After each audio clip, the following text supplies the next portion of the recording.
Nintendo's been pushing the whole connectivity thing for a while.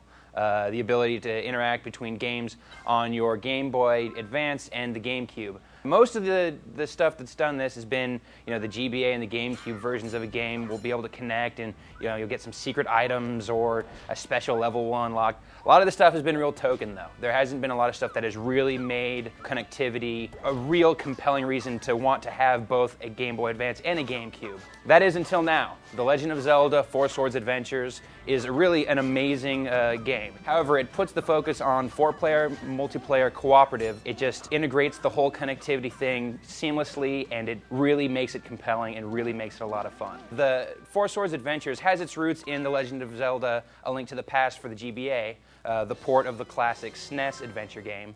Now, Four Swords Adventures really expands upon the concepts that were presented in Four Swords and turns it into a full-fledged game. It has a similar sort of mixture of competitive and cooperative gameplay, where the 4 players will want to compete against each other for gems, which when you collect, increase your power and also increase your stats. But you're going to have to cooperate a lot to get a lot of the puzzles solved. There's lots of stuff that you're going to have to do, pushing like giant bricks, fighting lots of enemies. There's lots of switch-based puzzles, item-based puzzles, stuff that you just can't do on your own. So you're going to need to cooperate with the other 3 players. Now, if you don't like doing the whole cooperative thing, if you're kind of a solo guy or you just don't have friends, you can play the game by yourself. It's not quite as much fun, but it's still a really good game. The levels are a lot more self-contained. Instead of having, statistics or items that carry over from level to level, each level is its own thing. The levels last a little bit less than an hour, depending on whether you play by yourself or with other players. You can gain stuff within a level, and you'll get more heart containers and you'll get more power. But then, beginning of the next level, square one, 4 hearts, no extra weapons, nothing at all, and you go from there. And that kind of makes it a little bit more attractive as a 4-player game. Now, the GBA really does come into play well in Four Swords Adventures. It actually takes the action down onto the GBA. Whenever you go through a moon gate, into a cave, into a house, any of these sorts of places, the action will drop down from the main screen and onto your GBA. At first, it's kind of jarring. The first time it happens, you might not know to actually look down. But once you understand the convention of the places that you'll go to that will cause the action to go to your GBA, it's pretty much second nature. And it allows you to get more stuff done. Each player can kind of go off into their own direction for a little bit in a lot of these areas and just complete their tasks that they need to do, and then coming back to the main page when they need to finish up. It can make things go a lot faster, and it can just make the whole experience a whole lot more dynamic.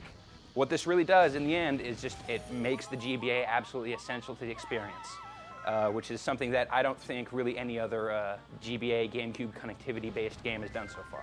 Now, if you don't play well with others and you don't like the whole quest thing, the game also has a battle mode where it's just straight up fighting. It's just 2 to 4 players duking it out, and just whoever the last man standing, rather the last link standing. It's pretty simple. The combat is basically carries over pretty much the same from the main quest. The levels you'll fight in will include lots of just crazy traps and just really nasty power-ups that you can launch and just murder your opponents with.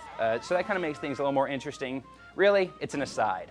The main adventure, the Four Swords adventure itself, is really the draw here. Now, Four Swords Adventures is essentially based on Four Swords included in The Legend of Zelda: A Link to the Past for the GBA. So the main parts of the graphics are pretty much GBA quality. It's all 2D, it's all sprites, it's all sort of that overhead perspective that the classic Zelda games always had. So in that respect, it can look a little dirty sometimes. The sprites aren't super clean, they're not really high res, so when the action really focuses in close, things can look a little pixelated. But the game also does use a little bit of the GameCube power and includes some pretty cool looking visual effects that very much reminiscent of what we've seen in The Wind Waker. Lots of the little purple and black curls of smoke will erupt whenever you kill an enemy. You'll have a nice variety of flame effects. There's some other just nice little visual effects that are included in there, which kind of elevate things. It makes it look a little bit nicer, but at the same time, they don't necessarily mesh particularly well with the 2D graphics. It's all stylistically the same, but just there's a certain resolution quality between the stuff that originated on the GBA and the stuff that's coming from the GameCube that you can just really tell, and it kind of takes you out of the moment. It has definitely a negative effect on the overall presentation. The thing about The Legend of Zelda: Four Swords Adventures that kind of separates it from other of these connectivity-based games is, one, it does an incredibly good job of integrating the connectivity-based elements into the main gameplay.